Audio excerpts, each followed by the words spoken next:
میں کنیا میں جا رہا تھا. ہم نے نیروبی سے جو ہے وہ 2-3 شہروں میں جانا تھا اور پھر یوگنڈا جانا تھا. ہمارا کافی لمبا سفر تھا.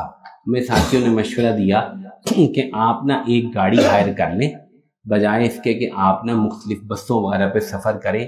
آپ پردیسی ہیں اور سامان بھی آپ کے پاس ہے اور کچھ سیکورٹی کے مسائل بھی ہوتے ہیں. تو اگرچہ ہمیں وہ بہت مہنگا پڑا تھا لیکن ہم نے یہ فیصلہ کیا کہ ساتھیوں کا یہی مشورہ تو اس پر عمل کرنا چاہیے, اسی میں فائدہ ہوگا. تو ہم نے ایک وہاں مقامی ساتھی کو کہا کہ ہمیں آپ ایک گاڑی کروا دیں. تو اس نے ہمیں ایک گاڑی جو ہے وہ کروا دی اور جس دن ہم نے سفر کرنا تھا ناشتے کے بعد تو وہ گاڑی پہنچ گئی. ہمارا نیروبی کے بالکل وسط میں ایک بڑے متھائیگا مدرسہ میں ہمارا قیام تھا. وہاں سے ہم نے نکلنا, گاڑی پہنچ گئی, بیٹھ گئے ہم. تو میں نے اس کو کہا کہ تمہارا نام کیا ڈرائیور کو؟ میرا نام ہے ولیمز, بڑا مشہور نام ہے انگریزی کا, ولیمز. تو ولیمز جو ہے اس کے ساتھ ہم نے سفر شروع کر دیا اور لمبا سفر تھا, کئی دن کا سفر تھا اور ولیمز ہمارے ساتھ ساتھ تھا. تو ولیمز سے بات ہوتی رہی, کچھ اسلام کی بات ہوئی, دین کی بات ہوئی. باتوں میں نے ولیمز کو کہا کہ تمہیں پتہ ہے کہ بیت اللہ شریف اور مکہ شریف کہاں ہے اور بیت اللہ. تو اس نے کہا یس. تو میں بڑا متحیر ہوا, یار یہ تو عیسائی ہے کٹر. تو میں نے کہا تمہیں کیسے پتا؟ تو اس نے عجیب کہانی سنائی. کہنے لگا کہ اصل میں ایک سعودی شیخ اپنی فیملی کے ساتھ کنیا آیا سیر کرنے کے لیے کنیا آیا, اور ہماری کمپنی چونکہ مشہور کمپنی ہے نیروبی کی تو اس نے گاڑی ہائر کی, تو کمپنی نے مجھے جو ہے اس کے ساتھ ڈپیوٹ کی. تو بندہ بہت اچھا تھا, بہت مطیع فرما بردار تھا.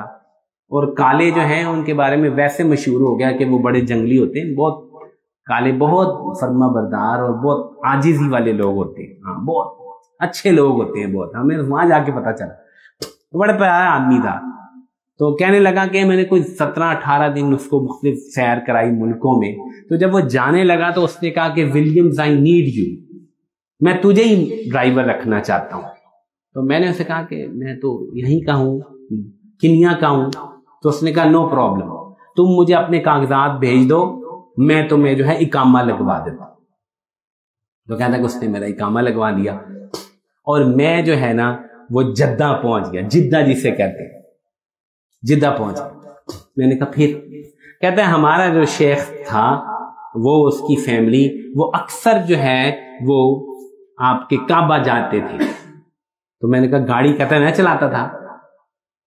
تو کہتا ہے کہ جب بیت اللہ شریف کی وہ جو آپ کا جو ایک لمٹ ہوتی ہے وہاں پر پہنچ کر وہ مجھے کہتا تھا کہ یہ لو پیسے اور یہ سامنے ہوٹل میں سٹے کر لو, سامنے ہوٹل میں سٹے کر لو, اور ہم جا رہے ہیں جب ہم واپس نکلیں گے تو اسی پوائنٹ سے تجھے پک کر لیں گے. تو وہ کبھی جاتے 1 دن 2 دن یا ایک ویکنڈ پہ وہاں رہتے.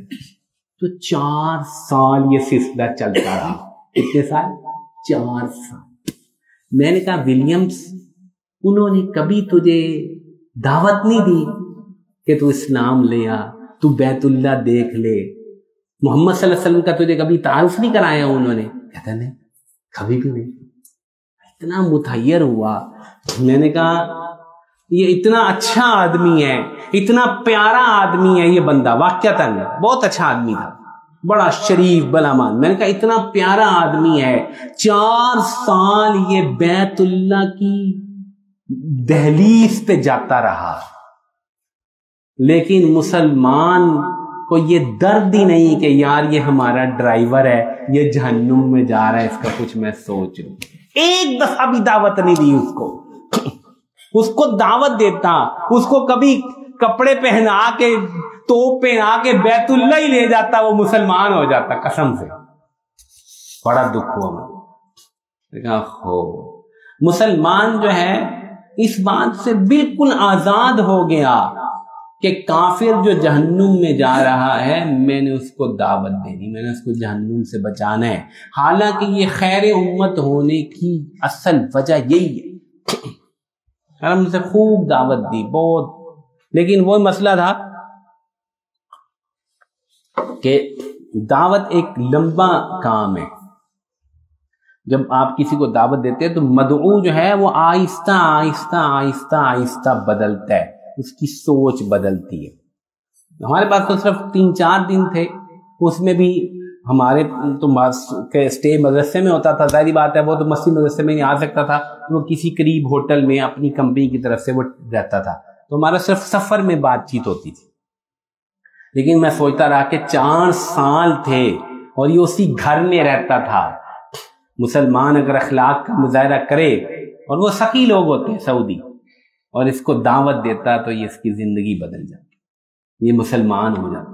اور وہ مسلمان ہو جاتا تو اس کی بیوی بھی مسلمان ہو جاتی، اس کے بچے بھی مسلمان ہو جاتے. اس نے مجھے کہا کہ mister Atif I would discuss your invitation with my wife, with my spouse, and then we would decide. میں اپنی بیوی سے مشورہ کروں گا، پھر ہم غور کریں گے. میرے بھائیوں، کتنی سوچنے کی بات ہے کہ مسلمان آج بالکل کافروں کے بارے میں، غیر مسلموں کے بارے میں کوئی فکر نہیں رکھتا.